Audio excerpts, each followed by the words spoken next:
ശബരിമലയിലെ അയ്യപ്പ സംഗമത്തിന് പിന്നാലെ തന്നെ NSS പിണറായി സർക്കാരിന് പിന്തുണ പ്രഖ്യാപിച്ചിട്ടുണ്ട്. സുകുമാരൻ നായർ അത് തുറന്നു പറയുകയും ചെയ്തിട്ടുണ്ട്.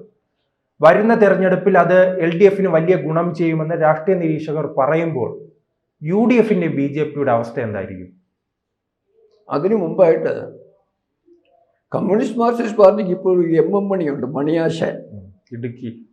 അതുകൂടാതെ ഒരു മണിയെ കൂടെ വേണമെന്ന് തോന്നി. ചങ്ങനാശ്ശേരി ഈ സുകുമാരൻ നായരെ വിളിക്കുന്നത് ഒരു മണിച്ചേട്ടൻ എന്നാണ് വിളിക്കുന്നത്. ഈ മണിച്ചേട്ടൻ്റെ കൂടെ കിട്ടിക്കഴിഞ്ഞാൽ, മണി ആശാനും മണിച്ചേട്ടനും കൂടെ അങ്ങ് ചേർന്ന് കഴിഞ്ഞാൽ മൂന്നാമതൊരു പിണറായി ഭരണം ഉണ്ടാവും എന്നുള്ള സ്വപ്നം.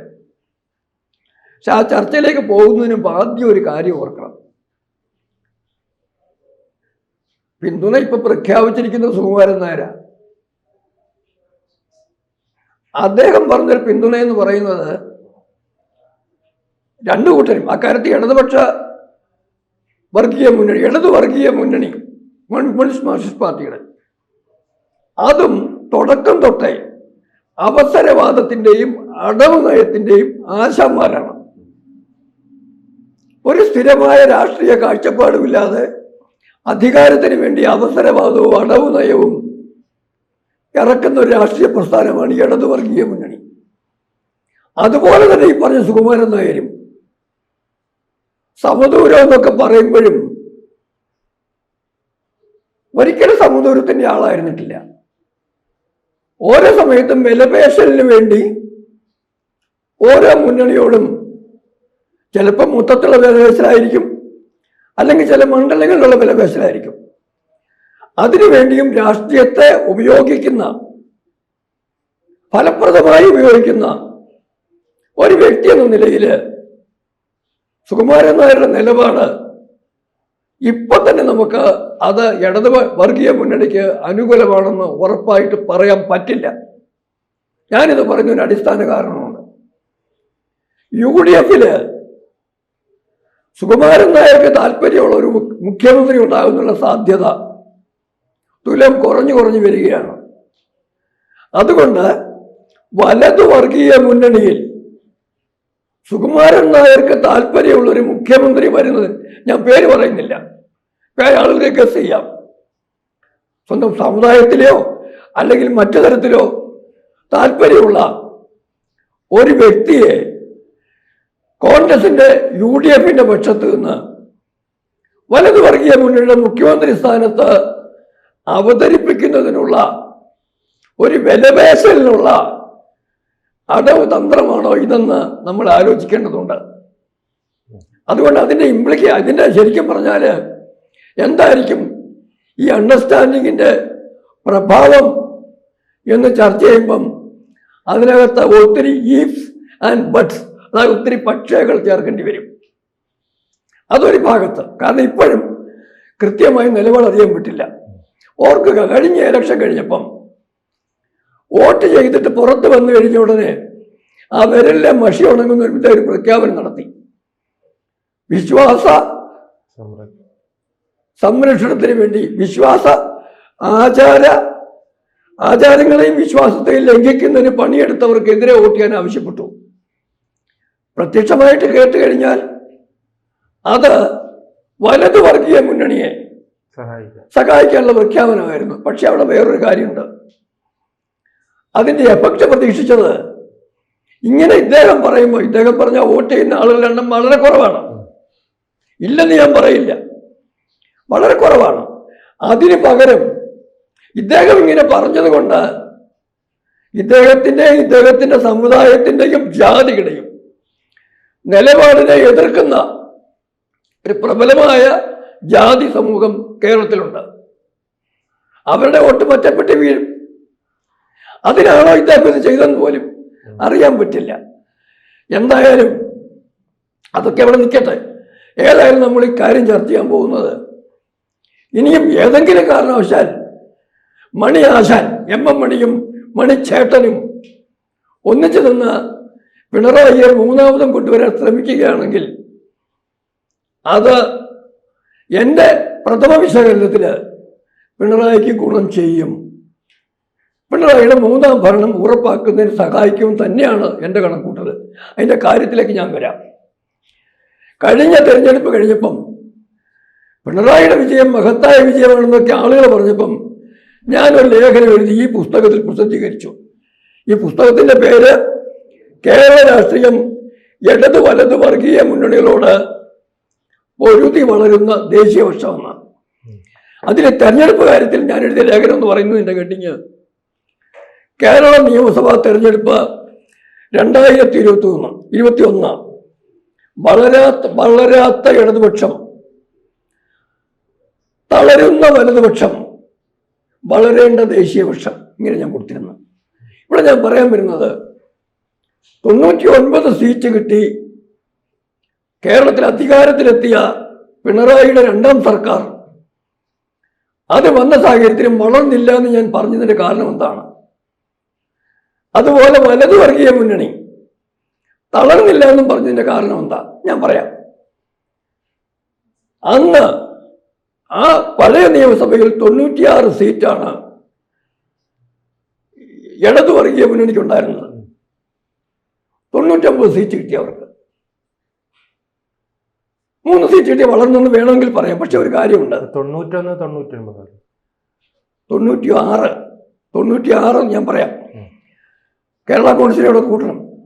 അത് 99 സീറ്റ് കിട്ടിയപ്പം ആ 3 സീറ്റ് കിട്ടിയത് കേരള കോൺഗ്രസ് എന്ന് പറയുന്ന ക്രിസ്ത്യൻ വർഗീയ രാഷ്ട്രീയ പ്രസ്ഥാനം കൂടെ കൂടിയതിൻ്റെ പേരിൽ കോട്ടയം ജില്ലയിൽ തന്നെ കിട്ടിയത് ആ 3 സീറ്റ് അധികമായി കിട്ടിയത്.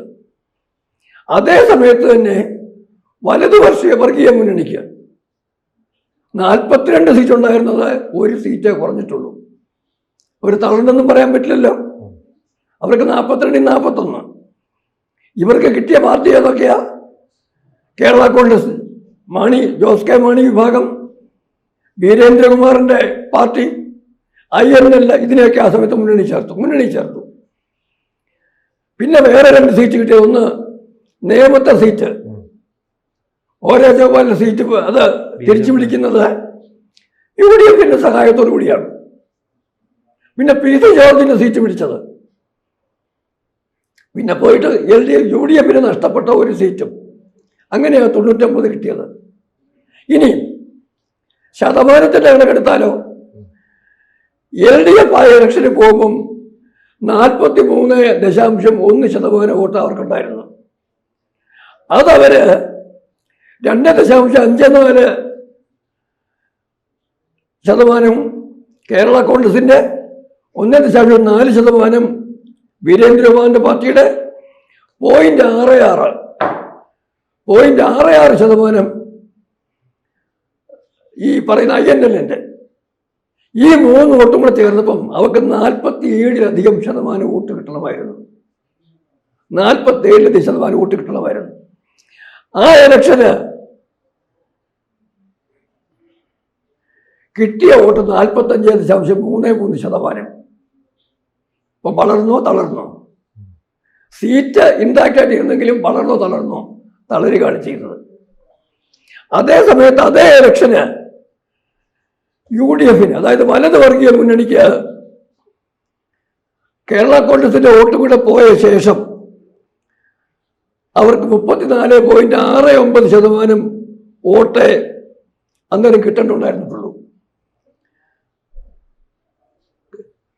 അവർക്ക് 4.68% വോട്ട് വർദ്ധിച്ച് 39.37%. അതായത് 34% വോട്ട് കിട്ടേണ്ട വലതു വർഗീയ മുന്നണിക്ക് 38 കിട്ടി. ഏതാണ്ട് 48% കിട്ടേണ്ട ഇടതുപക്ഷത്തിന്റെ വോട്ട് 2.5% കുറഞ്ഞു പോയത്. അവിടെ പല ഘടകങ്ങളും വർക്ക് ചെയ്തിട്ടുണ്ട്. എങ്ങനെയും ഈ പിണറായി ആക്രമണത്തിന്റെയും അരാജകത്വത്തിന്റെയും അന്തരീക്ഷം സൃഷ്ടിക്കുന്ന പിണറായി ഗവൺമെന്റ് വീഴ്ത്തണമെന്ന് ആഗ്രഹിച്ച നിഷ്പക്ഷവാദികളുടെ വോട്ട്, കൊല ചെയ്യപ്പെട്ട, രാഷ്ട്രീയത്തിന്റെ പേരിൽ കൊല ചെയ്യപ്പെട്ട BJP-ക്കാരുടെ വോട്ട്, RSS-കാരുടെ കുടുംബങ്ങളുടെ വോട്ട്, ഇതെല്ലാം കൂടെ കൂടി ചെന്ന് കഴിഞ്ഞിട്ടും സംസ്ഥാന സർക്കാർ പിണറായി വരരുതെന്ന് ആഗ്രഹിച്ചത് വോട്ടുണ്ടാവും. ഇതെല്ലാം കൂടെ കൂടിയിട്ടാണ് UDF കൂടിയത്. വലതുവർഗീയ മുന്നണിക്ക്. അത് ഒരു കാര്യം അവിടെ ഓർക്കേണ്ടത്, സമയം കഴിഞ്ഞുകൊണ്ട് ഞാൻ പറയാം, അന്ന് വോട്ട് കുറഞ്ഞത് ആർക്കാ? അന്ന് യഥാർത്ഥത്തിൽ വോട്ട് കുറഞ്ഞത് ആർക്കാണ്? സീറ്റ് കുറഞ്ഞത് അല്ല, വലതുവർഗീയ മുന്നണിയിലെ മുസ്ലിം ലീഗിനാണ് സീറ്റ് കുറഞ്ഞത്. 18 സീറ്റുള്ള മുസ്ലിം ലീഗിന്റെ ഈ നിയമസഭയിൽ, കഴിഞ്ഞ നിയമസഭയിൽ 18 സീറ്റ് ഉണ്ടായിരുന്നത് ഈ നിയമസഭയിൽ 14 കുറഞ്ഞു. 4 സീറ്റ് പോയത് അവർക്കാണ്. കാരണം പ്രത്യേകിച്ചും മലബാറിലെ, പൊതുവെ കേരളത്തിലെയും മുസ്ലിം തീവ്രവാദ പക്ഷത്തിന്റെ, മുസ്ലിം ലീഗ് ഒഴിച്ചുള്ള രാഷ്ട്രീയ പ്രസ്ഥാനങ്ങളിലെയും മുസ്ലിം തീവ്രവാദ പക്ഷത്തിന്റെ വോട്ട് കൺസോളിഡേറ്റ് ചെയ്ത് പിണറായിയുടെ പെട്ടിയിൽ വീണ് കഴിഞ്ഞപ്പം മുസ്ലിം ലീഗിന്റെ വോട്ട് സ്വാഭാവികമായും കുറഞ്ഞു. ഇപ്പൊ സംഭവിച്ചിരിക്കുന്നത്, സോണിയാഗാന്ധിയും രാഹുലും പ്രിയങ്കയും 3 പേരും വന്ന് മലബാറിലെ എല്ലാ മുസ്ലിം വിഭാഗങ്ങളോടും, എം.എൻ. കാരാശ്ശേരി വരെയുള്ള, ഇന്നലെ ഡോക്ടർ രാധാകൃഷ്ണൻ സാർ നമ്മുടെ APC തന്നെ പറഞ്ഞ സംഭവം അത്, അവരെല്ലാം വന്ന് ഈ മുസ്ലിം വിഭാഗത്തിൽപ്പെട്ട എല്ലാ പ്രസ്ഥാനങ്ങളോടും ബന്ധപ്പെട്ട് കൺസോളിഡേറ്റ് ചെയ്ത് അവരുടെ വോട്ട് വലതുവർഗീയ മുന്നണിക്ക് വീഴുമെന്ന് ഉറപ്പാക്കിയിരിക്കുന്നു. അതുപോലെ തന്നെ ക്രിസ്ത്യാനികളുടെ വിവിധ വിഭാഗങ്ങളെ കൂട്ടുപിടിച്ചിട്ട് അവരുടെ ആവശ്യപ്രകാരം KPCC പ്രസിഡന്റിനായിട്ട് സണ്ണി ജോസഫിനെ കൊണ്ടുവന്നതിന്റെ പ്രത്യുപകാരമായി ക്രിസ്ത്യൻ സഭകളുടെയും വോട്ട് ഉറപ്പിച്ചിരിക്കുകയാണ് വലതുവർഗീയ മുന്നണി. ഈ സാഹചര്യത്തിൽ തങ്ങൾക്കുണ്ടാകാൻ പോകുന്ന വോട്ടിന്റെ കുറവിനെ കൃത്യമായി കണക്കാക്കിക്കൊണ്ടാണ് കമ്മ്യൂണിസ്റ്റ് മാർക്സിസ്റ്റ് പാർട്ടിയുടെ നേതൃത്വത്തിലുള്ള വർഗീയ മുന്നണി, കേരള കോൺഗ്രസും INL-ഉം എല്ലാം ഉള്ളൊരു പാർട്ടിയെ വർഗീയ മുന്നണിയും തന്നെയാണ് പറയേണ്ടത്. അവരുടെ പുതിയ നയത്തെ നമ്മൾ കാണേണ്ടത്, പുതിയ അടവ് അവസരവാദ നയത്തെ കാണേണ്ടത്. അവർ നോക്കുന്നത് NSS മാത്രമല്ല. നമ്മൾ കാര്യം മനസ്സിലാക്കണം. സുകുമാരൻ നായരെ കൂട്ടുപിടിച്ചു. അത്ഭുതകരമായിട്ട് പമ്പയിലെ ആ സോക്കോൾഡ് ആഗോള അഖില കേരള അയ്യപ്പ സംഗമത്തിന്റെ ഭാഗമായി വെള്ളാപ്പള്ളി നടേശനെയും ഗോകുലൻ ഗോപാലിനെയും നമ്മുടെ സുകുമാരൻ നായരെയും എല്ലാം ഒരേ രാഷ്ട്രീയ സഖ്യത്തിന്റെ ഭാഗമാക്കുന്നതിനുള്ള സോഷ്യൽ എഞ്ചിനീയറിംഗ് അവർക്ക് നടത്താൻ കഴിഞ്ഞു. അവിടെ വരാൻ പോകുന്നത്, ഇവരിൽ ആർക്കെങ്കിലും കേരളത്തിൽ വലിയൊരു സംഖ്യ വോട്ടിനെ സ്വാധീനിക്കാൻ പറ്റുമെന്ന് ഞാൻ പറയുന്നില്ല. പക്ഷെ ഈ വോട്ടുകൾ കിട്ടിക്കഴിയുമ്പം 1000-ഓ 2000-ഓ 5000-ഓ ഒക്കെ ആയിരിക്കും. അത് കിട്ടിക്കഴിയുമ്പം നമുക്ക് കൃത്യമായും ആ മുസ്ലിം ലീഗിന്റെ മണ്ഡലങ്ങൾ ഒഴിച്ചുള്ളടത്ത് ക്രിസ്ത്യൻ സ്വാധീനവും നായർ ഈഴവ സ്വാധീനവുമുള്ള മണ്ഡലങ്ങളിൽ ഇടതുപക്ഷത്തിന് നഷ്ടപ്പെടാൻ സാധ്യതയുള്ള, ഇപ്പം ചങ്ങനാശ്ശേരി അല്ലെങ്കിൽ ആറന്മുള ഇല്ലെങ്കിൽ പാല, ഇതുപോലുള്ള മണ്ഡലങ്ങളൊക്കെ കയ്യിൽ നിന്ന് പോകാവുന്ന മണ്ഡലങ്ങളാണ്.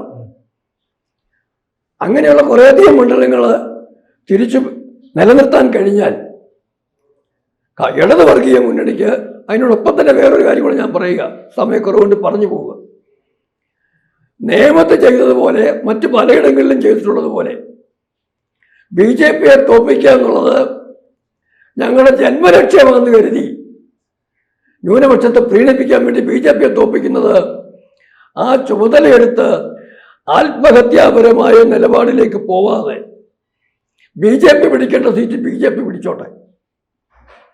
ഭരണപക്ഷ നിലയിൽ ഇടതുവർഗീയ മുന്നണി എതിർപക്ഷത്തുള്ള 2 കൂട്ടരും, അതായത് BJP മുന്നണിയും NDA മുന്നണിയും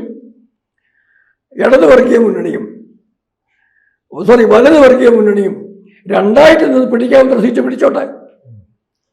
അങ്ങനെ വന്നാൽ ഒരു 10 സീറ്റ് BJP പിടിക്കേണ്ട രാഷ്ട്രീയ സാഹചര്യം ഉണ്ടായാലും കൃത്യമായും ഇടതു മുന്നണിക്ക് ആ 99 എന്നുള്ള സീറ്റിന്റെ എണ്ണം 71-ലേക്കോ അതിൽ ലേശം താഴോട്ടോ താന്നാലും അടുത്ത സർക്കാർ അവർക്ക് രൂപീകരിക്കുന്നതിനുള്ള സാഹചര്യം ഉണ്ടാവാം. കാരണം ഇടതുവർഗീയ മുന്നണിയും ഭാരതീയ ദേശീയ ജനാധിപത്യ മുന്നണിയും ഇടതു മുന്നണിക്കെതിരെയുള്ള പോരാട്ടത്തിൽ വേറിട്ട് നിന്ന് മത്സരിക്കുമ്പം സ്വാഭാവികമായിട്ടും അത് ഇടതു മുന്നണിക്ക് അനുകൂലമായ സാഹചര്യം വരും. 50% വോട്ട് വേണ്ട, അത് താഴ്ന്ന വോട്ടിലാണെങ്കിലും ജയിക്കാവുന്ന ഘട്ടം വരുമ്പം അത് തീർച്ചയായും പിണറായിക്ക് അനുകൂലമായിട്ട് വരും. അതുകൊണ്ട് അടുത്ത ഇലക്ഷന് സത്യസന്ധമായി മോഷ്ടിക്കുന്നതിനകത്തും കള്ളം കാണിക്കുന്നതിനകത്തും നേരും നെറിയും വേണമെന്ന് പറഞ്ഞ പോലെ രാഷ്ട്രീയമായ അടവ് നയവും രാഷ്ട്രീയമായ അവസരവാദവും 57 മുതൽ ആവർത്തിച്ചു വരുന്ന മാറി മാറി വർഗീയ പ്രസ്ഥാനങ്ങളെ പിന്തുണച്ച ചരിത്രമുള്ള ആ പിണറായി നേതൃത്വം കൊടുക്കുന്ന മുന്നണി ഇത്തവണയും അവർ ഇതുവരെ കാണിച്ച രീതിയിൽ കെയർഫുള്ളായിട്ട് പോവുകയാണെങ്കിൽ ഇപ്പം സുകുമാരൻ നായരെയും വെള്ളാപ്പള്ളി നടേശനെയും ഗോകുലം ഗോപാലിനെയും കൂടെ കൂട്ടാൻ തയ്യാറായതും ഒപ്പം തന്നെ വേറൊരു കാര്യം ഉണ്ടായാലും അറിയിക്കാനില്ല. സുകുമാരൻ നായരുടെ മകളോ വെള്ളാപ്പള്ളി നടേശന് വേണ്ടപ്പെട്ടവരോ ഗോകുലം ഗോപാലിന് വേണ്ടപ്പെട്ടവരോ ഒക്കെയായി പല മണ്ഡലങ്ങളിലും പാർട്ടി കമ്മ്യൂണിസ്റ്റ് പാർട്ടിയുടെ പതിവ് രീതിയിൽ സ്വതന്ത്ര സ്ഥാനാർത്ഥികളെ നിർത്തിയാൽ പോലും അതിശയിക്കാനില്ല. ഏതായാലും കരുതി കൂട്ടിയുള്ള ഒരു സോഷ്യൽ എഞ്ചിനീയറിങ്ങിനാണ് പോകുന്നത്.